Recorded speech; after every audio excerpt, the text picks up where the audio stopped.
Lamar Jackson is electric. The Ravens are fun to watch, and they're currently sitting at the #1 seed in the AFC. But come on, how do we always forget about Lamar and the Ravens? Despite being tied with the 49ers for the best record in the NFL, it seems like the Ravens are always forgotten. It seems like the Ravens and Lamar Jackson are just disrespected. And well, it just so happens the 49ers will be hosting the Ravens this coming weekend in what I think is going to be a Super Bowl preview. A win, well, I think the Ravens will have the whole NFL world talking. And another good game combined with that win might be giving Lamar Jackson the edge to stare down that second MVP trophy. And with home field advantage in Baltimore for the AFC playoffs, it's terrifying for the rest of the league. But here's the thing, the Ravens, well, they just happen to have the most electrifying team in the NFL, and that all starts with Lamar Jackson. And here's why he probably should be the MVP. So let's talk about why Lamar Jackson probably should be the MVP.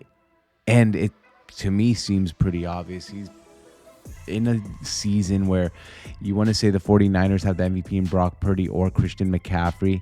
I think we need to look at the word most valuable here. Where would the Ravens be without Lamar Jackson? He makes the most electrifying plays. Seemingly, he makes plays out of absolutely nothing. And at the end of the day, isn't that what you want out of your MVP? You want someone who's gonna carry the team on his back. I'm not disrespecting like Brock Purdy at all, but someone like Brock Purdy, when you want to put him as the MVP, you got to realize, wait a second, this guy has so much help around him. I feel like Lamar is doing it with less help. And that gives me to the second point here, and that's they have overcome not having their best weapon in Mark Andrews. Despite Andrews going down with an injury, losing arguably, a top 3-4 tight end in the NFL, which is his #1 target the last few years and the guy he could always rely on, Lamar's still making plays and still leading the Ravens to the best record in the NFL so far this season. And that goes a long way. Like, what is an MVP? What is someone who should win that type of award? To me, there's a difference between Offensive Player of the Year and MVP.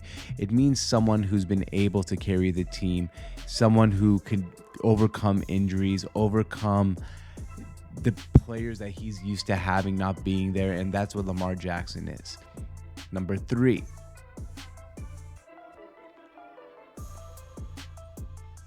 They're on their third string running back. It seems like year after year after year, all we see is Lamar Jackson having to overcome not having a weapon. This year, tight end, and we're on his third string running back. I think it was last season where he was already on his third string running back heading into week 1 or 2 of an NFL season. So the guy's on his third string running back. He has resurrected Odell Beckham Jr.'s career. Zay Flowers looks absolutely dazzling as a wide receiver weapon. So overall, Lamar has been able to elevate third string running backs, backup tight ends, wide receivers that might have been past their prime. Zay Flowers maybe above his potential due to his 1, leadership, and 2, his ability on the field. And 4th, that long-term deal really showed commitment. I know that doesn't have anything to do with being the MVP of the NFL, but I really believe that long-term deal combined with giving the team around him, right? There's not that question. Is Lamar going to sign? Is Lamar going to hold out? Is Lamar going to play? Is Lamar this? Is Lamar that? This team is clicking on all cylinders, not only because Lamar Jackson's playing so good, but it's because the whole entire structure around the organization realizes that Lamar Jackson's here to stay for the long term. Last year, I actually think he might have been able to play that playoff game that he sat out with an injury, but he didn't want to hurt his contract chances. So I know that's not a good thing in theory, but now that you don't have that looming over your head, that's why this team is being able to become so successful this season. So those are why I think Lamar Jackson should win the MVP award this year. And I think this game between the Ravens and the 49ers coming up next Sunday is probably the MVP showcase, the MVP game of the year. Whoever wins that game will probably end up taking home that MVP trophy. So if you enjoyed this content, well, do me a favor. We reached here to the end of the video. Hit that like and subscribe button. I'd really, really appreciate it. My name is George on Tap, part of the Sports on Tap network, and we'll see you guys next time.